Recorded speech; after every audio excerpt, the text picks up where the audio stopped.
Welcome back to Star Wars Escape Pod and Day 3 of Star Wars Celebration Japan 2025.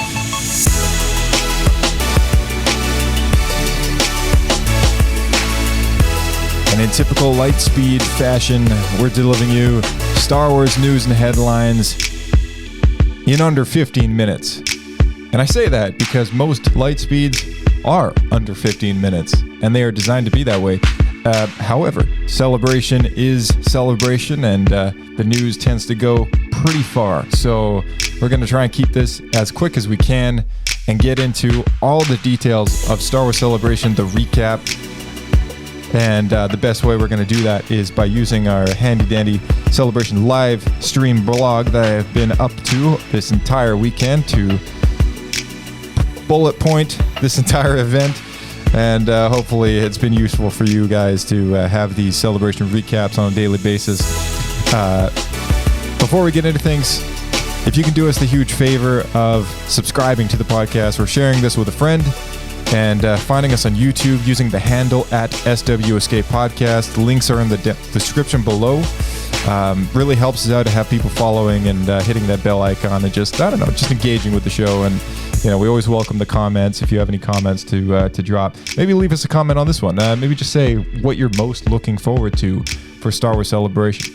In 1 week's time, we're going to be running the roundtable discussion on everything that happened this past weekend, and I'm really looking forward to that because it's not going to be just me at the mic here. We're going to have a lot of other people, and we're going to really actually have a full-length show and talk about the new big things like Starfighter and the Maul animated series and stuff like that. But today we're only getting into Day 3 of Star Wars Celebration, so let's kick things off. Today was a big day for video game fans and Disney Parks fans. Some news came out for Fortniters as well, and anime fans as well. So we had the Visions Volume 3 panel. That was streaming through the live stream.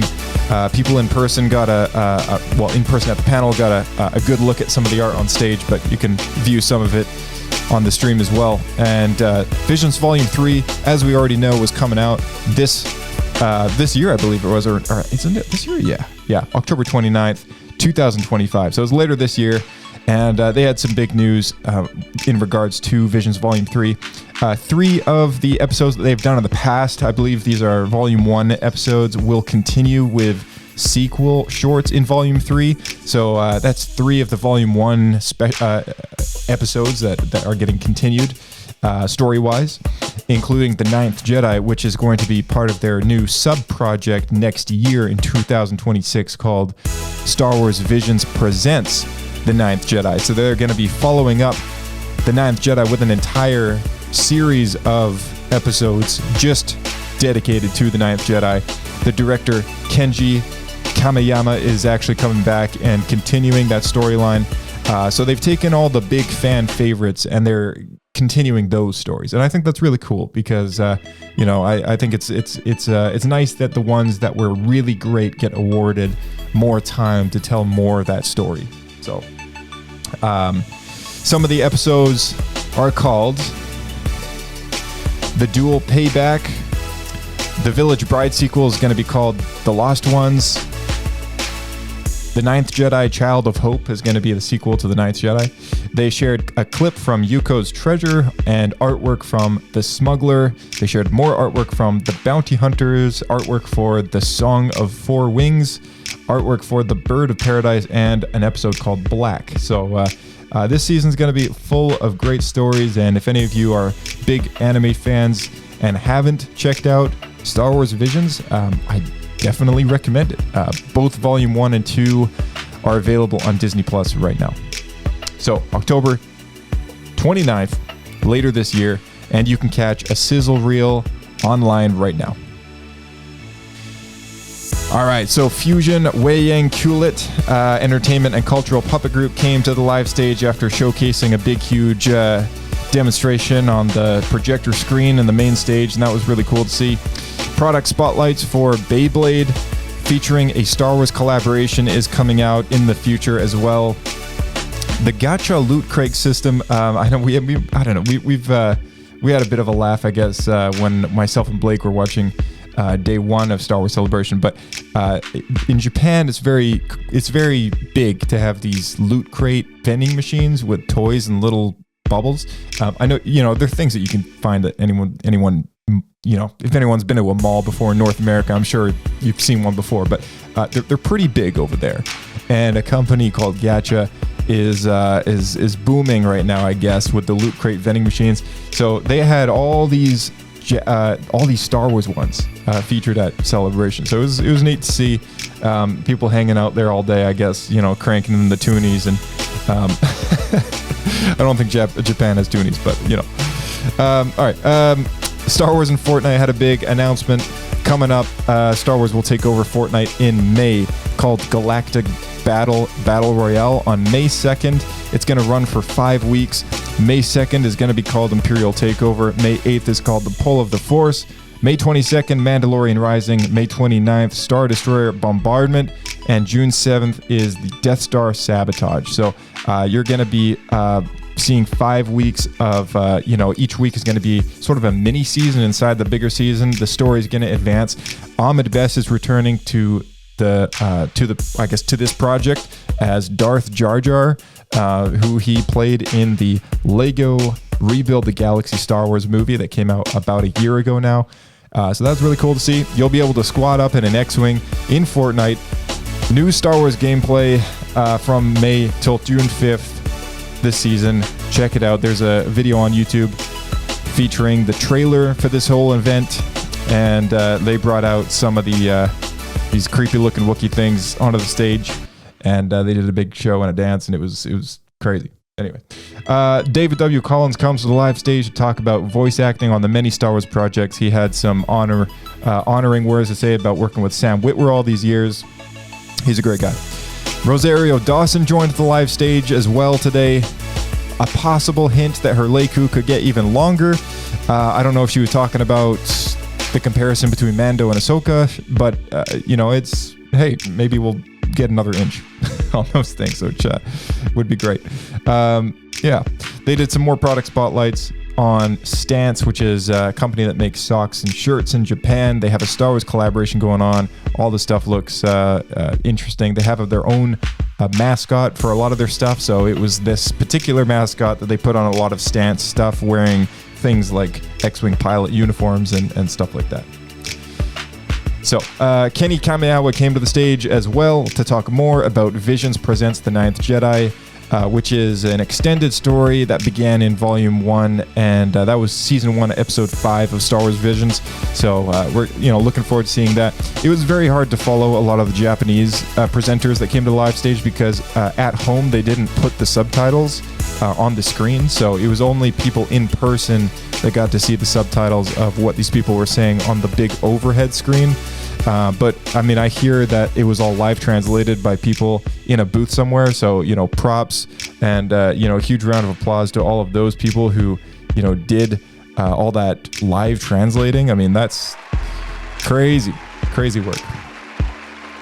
All right. They did a spotlight for some wicked looking jackets. I don't know what this company name was, but really cool stuff. They had Diego Luna come out to the live stage and just talk about stuff. A lot of these people who they bring back out to the live stages, they have their moment in the love of the crowd and everything like that, and it's all fun, and they don't really talk about new things, so just something to know. The artists who designed the official Celebration artwork this year came to the live stage as well. And then the heroic sidekicks of Star Wars panel began, hosted by Ashley Eckstein. The guests was Ahmed Best, Anthony Daniels, and Alan Tudyk. So they all talked about their characters and making Star Wars movies, from their perspective, and being some of the supporting beloved characters of the series. They had a lot to say. And Ahmed Best delivered the most beautiful speech that I've ever heard from someone at Star Wars Celebration, and I'm not going to play it for you now, but I will play it when we do the full roundtable review, so stay tuned for that. Disney Imagineering joined the live stage, and that was really cool to hear what they had to say about the updates coming to Galaxy's Edge at Disney parks. Smuggler's Run is getting a Mandalorian and Grogu update in favor of The series or the movie, I don't know. I don't think they were that specific about it, but they just said it's a Mandalorian and Grogu update. Hondo Ohnaka has a new mission from the New Republic to track down bounties for some Imperials across 4 brand new locations, Tatooine being one of them. You'll get to fly through Beggar's Canyon and so many cool things. Jim Cummings is back as Hondo to continue the story. And in the story, the engineers decide between Bespin, Coruscant, and Endor. So this makes the engineer's job a bit more interesting because, as anybody knows who has been there and done Smuggler's Run, the engineer is probably one of the more laid back positions in the cockpit. So should maybe add a little extra thing for them to do, which is kind of nice. They get to have a massive impact on where people go in the story, which is kind of cool. The BDX droids, which are the 2-legged little kind of walking droids that waddle around, will be officially rolling out to the parks in Paris and in Hollywood Studios, Florida, Walt Disney World. So they're very expressive. They could be very chipper, sad, angry, and more. They're going to add a lot more immersiveness to the park, having droids walking around on their own. So that'll be cool. Then we hit some more showcases. Lego showcased the new K2SO figure that is buildable. Pre-orders are up right now, and the Star Wars logo can be bought early at Star Wars Celebration. So some people might already have that. If you're an avid Lego buyer, you might see people online have already purchased one. It's because it was available at the convention, but it will be launching publicly soon. Multiple Star Wars Visions directors came up to the live stage as well. Again, couldn't understand a single word they're saying, but very cool. Showcasing, Hasbro showed off the new Visions, the dual exclusive figure box set at Japan Celebration, and this was the one that included the black and white Ronin as well as his astromech droid wearing that straw hat. So unfortunately, that can only be bought at Celebration. Hasbro does this every time. They always make a figure that can only be bought somewhere exclusively at the Star Wars Celebration. I know the one that Blake and I attended, and Bryce and Ben, we all went to 2017 Orlando Celebration 8 years ago, believe it or not.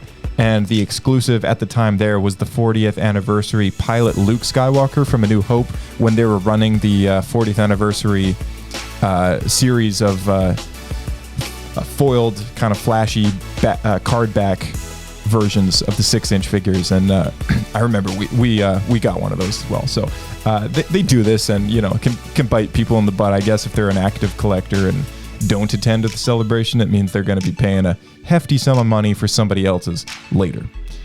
The Droid Builders Club got to hit the live stage as well, and they're the team that built all the droids for the convention. They got to build the new cooking droid, whose name is Cookie, which was sort of semi-gifted to Oki, who was the guy carving up Star Wars-shaped fruit on stage, which was really neat. What a sweet guy he is. They also featured Gil, who is the RX droid that has been at a number of Star Wars celebrations now as well. They talked a little bit about droid building. And then they brought out the prop crew, responsible for the celebration stage every single year. They make that stage look absolutely insane. And they talked a little bit about how they build the pieces at home and ship them to Celebration every year, except for one of the big pieces. Everything is numbered, and they assemble it like Lego. And it's it's always great to hear from all these people that make this celebration look so absolutely immersive and awesome. It was great that they spend the last day of the celebration kind of honoring all those groups of people as well. So that was cool. Mads Mikkelsen came to the live stage as well, and Mads has not seen Andor yet. If any of you don't know, Mads Mikkelsen played Galen Erso in Rogue One, and he didn't have too much. There was no news there. It was mostly just kind of quizzing him on his time being in the movie. But he had some lovely things to say, and he hasn't seen Andor yet, so very surprising. The 501st Legion got a spotlight. They were there at Japan Celebration as well. And then they featured Oki, who was he's been at Celebration for 10 years in a row, and he is honored by the live crew and thanked for his work. Such a sweet guy, and he started to tear up on the stream, and it was very emotional. The closing ceremony began. They kicked things off with a sizzle reel recap video from the entire weekend. As every year goes, they pack it with emotions like you wouldn't believe. This video is likely and has been already released online. And, this is the event of all events for so many people. Over 125 countries were represented this past weekend, with over 70% of the attendees as first-timers to a Star Wars celebration. So that was pretty mind-blowing when they read off that statistic. And then the biggest news, I guess, of the day was really, of course, announcing when the next celebration is. And they do this every time. The next one will be in 2 years to celebrate the 50th anniversary of Star Wars, and this will be held in LA from April 1st to April 4th, 2027. So we'll see you there because, that's going to be a big one to hit. We were there, like I said, 8 years ago at the 40th anniversary Star Wars celebration, so it only feels right that I feel like I'm going to be going back for the next one, being the 50-year anniversary. I feel like that's something I kind of want to do. So if you see someone walking around with a Star Wars Escape Pod shirt on, it might be me. It might be somebody else. Tap me on the shoulder, say hello. And until 2027, that is it. That is the last of Star Wars Celebration that we have for the recaps. And again, stay tuned for the roundtable review of Star Wars Celebration the whole weekend. We're going to get some people on here. We're going to talk about everything. We're going to get hyped up and excited about Starfighter shooting in a couple months, and Ahsoka shooting in a week, and all these great things. So may the Force be with you guys. We will see you in the next episode of Star Wars Escape Pod. Look out for those fresh episodes coming at you. Lightspeed.